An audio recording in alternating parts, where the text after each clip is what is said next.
కలిసిమెలిసి మాతో పాటు తిరిగినటువంటి ఒక సాధమ్మ, ఆవిడ దుర్గమ్మని కూడా అనేవాళ్ళం.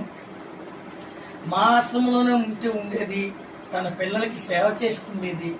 ఏదో భగవంతుడి దయ వల్ల వాళ్ళ పిల్లలకి ఉద్యోగాలు వచ్చాయి. ఒక అబ్బాయికి పెళ్లి కూడా చేసిందని అనుకుంటున్నాం. కానీ అనుకోనటువంటి విధిరాత ఏదో మనం అంటాం కదా, విధిరాత అన్నాలో కర్మ అనాలో తెలియట్లేదు. అసలు తన భర్త చనిపోయినా కూడా నాకు భర్త చనిపోలేదు అని ఒక ధైర్యంతో దుర్గమ్మ నాకు ఉంది. భర్త అయినా తల్లిదండ్రులైనా ఒకే ఒక నమ్మకంతో ఏదైతే వాళ్ళకి ఊరి పేరు కొట్టనడపాలెం, వాళ్ళ యొక్క భర్త యొక్క ఊరి పేరు, ఆ కొట్టనడపాలెంలో చిన్న స్కూల్ ఉంటే ఆ స్కూల్లో గవర్నమెంట్ స్కూల్ పిల్లలకి వంట చేస్తే ఆ ఇద్దరు పిల్లలు అలా చదివించుకొని దుర్గమ్మే సర్వస్వం అనుకొని అక్కడికి ఆవిడ చాలా బాధపడుతూ ఉండేది. కానీ ఆవిడ అనుకోకుండా జనవరి 18వ తారీఖున ఆవిడ కోమాలోకి వెళ్ళిపోవడం, వెళ్ళిపోయిన తర్వాత సర్జరీ అవ్వడం. నిజంగా ఆవిడ పరిస్థితి చూస్తుంటే నాకు అసలు అర్థం కావట్లేదు. ఇప్పుడు ఇల్లు ఏంటంటే తను ఈవిడికి అన్నదమ్ములు అవుతారు. అసలు వాళ్ళ సొంత ఇంటి దగ్గర కూడా ఎవరు సేవ చేయడం లేరు. ఇప్పుడు ఈ అన్నదమ్ములే లేకపోతే ఇలాంటి వాళ్ళ పరిస్థితి, మాలాంటి వాళ్ళ పరిస్థితి ఏమవుతుందో ఒక్కసారి ఆలోచించండి. సమాజం కోసమే కదా మేము కూడా కాషాయం కట్టేది, తను కూడా సమాజం కోసమే కాషాయం కట్టినప్పుడు ఏ సమాజం ఎవరిని ఉద్ధరిస్తుంది?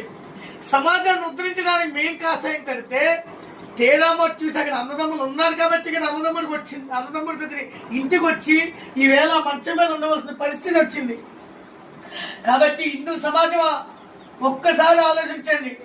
మీకోసం సాధువు ఒక భిక్షాటన చేస్తూ మీకు జ్ఞాన భిక్ష పెడుతుంటే, మీలో ఉన్న అజ్ఞానాన్ని తొలగించి జ్ఞానమైన జ్యోతిని ప్రకాశిస్తూ ఉంటే, మీరు కనీసం ఒక్క సాధువుని కానీ పట్టించుకోవట్లేదంటే హిందువుల యొక్క పరిస్థితి ఎంత దుర్బలంగా ఉందో ఒక్కసారి ఆలోచించండి. ఎక్కడైతే గురువుని కాపాడుకోగలుగుతారో ఆ దేశం సుభిక్షంగా ఉంటారని చెప్పి స్వామి వివేకానంద లాంటి మహాత్ములు, ఏదైతే మన యొక్క భగవద్గీతలో శ్రీకృష్ణ పరమాత్ముడు కూడా చెప్పారు, సాధువు బతుకున్నంత వరకే, సాధువు జీవన శరీరం బాగున్నంత వరకే ఈ సాధువుని మీరు వాడుకుంటున్నారే, ఆ సాధువుకి ఏమన్నా అయితే మీరు కనీసం ఫోన్ కూడా చేయట్లేదే. కాబట్టి మీరు హిందువులారా ఏ ఎత్తి వెళ్ళిపోతున్నారో, మీ జ్ఞానం ఏమైపోతుంది ఒక్కసారి ఆలోచించండి. సాధువుల్ని కాపాడుకోవాల్సిన బాధ్యత హిందూ సమాజాన్నే. ఈ హిందూ సమాజం మర్చిపోతే 2057 తర్వాత హిందువుల పరిస్థితి అధోగతి పాలవుతుంది. కాబట్టి హిందువులారా ఇలాంటి గురువమ్మల్ని, ఇలాంటి గురువుల్ని ఖచ్చితంగా కాపాడుకుంటేనే మన ధర్మము, మన సంస్కృతి, మన సాంప్రదాయం నిలబడుతుంది. కాబట్టి మీ అందరూ కూడా గుర్తుపెట్టుకొని ఇలాంటి వాళ్ళకి ధైర్యం చెప్పండి. మీరు వెళ్ళి పలకరిస్తే మీ సొమ్మే వెళ్ళిపోదు. మీరేం పళ్ళు కాయలు డబ్బులేం తేవద్దు, వెళ్ళి పలకరించి ధైర్యం చెప్పండి. అమ్మా బాగున్నామని చెప్తే ఎంతో ఆనందం అయిపోద్ది. ఆవిడ పరిస్థితి చూస్తే మాకు అసలు నాకు మతిపోయింది. అలాంటి అసలు లేచి కూర్చోడానికి కూడా పరిస్థితి. కానీ ఈవేళ చూడగానే ఎంత ఆనందం అయిపోయింది. ఆవిడ ఆ ఆనందం ఇవ్వండి చాలు. మిమ్మల్ని మేము ఎక్కువ అడగట్లేదు, ఏమి అడగట్లేదు. మీకు మీ ఇంట్లో ఆస్తులు తమ్మని, మీ డబ్బులు తమ్మని అడగట్లేదు. మనుషులు పలకరించండి, వెళ్ళి బాగులేనప్పుడు పలకరించండి చాలు. వాళ్ళకి ధైర్యం చెప్పండి. మీరేమి ఇవ్వద్దురా బాబు, మీకు చేతులు ఎత్తు మొక్కుతాం.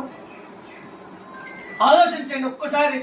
కాబట్టి ఈ యొక్క బాధను మీతో పంచుకున్నందుకు, ఇలాంటి బాధ ఇంకో గురువుకి ఇంకో గురువమ్మకి జరగకూడదని చెప్పి, భగవంతుడా మా జీవితాల్ని ఎందుకయ్యా ఇంత దేనస్థితి, దయచేసి నీ సేవ చేసినందుకు ఇంత దుర్బలమైనటువంటి స్థితిలో ఉంచుతామని కళ్ళ కూడా ఉంచు. దయచేసి భగవంతుడా మాలాంటి వాళ్ళకి తిప్పలేవద్దు. అయితే తీసుకెళ్ళిపో, లేదా భూమి మీద కొంచెం భద్రంగా ఉంచు, లేదా తీసుకెళ్ళిపో. అంతేగాని ఇలాంటి పరిస్థితులు మాకు తాకయ్యా భగవంతుడా అని చెప్పి వేడుకుంటూ, హర హర మహాదేవ్ శంభో శంకర, హర హర మహాదేవ్ శంభో శంకర, హర హర మహాదేవ్ శంభో శంకర.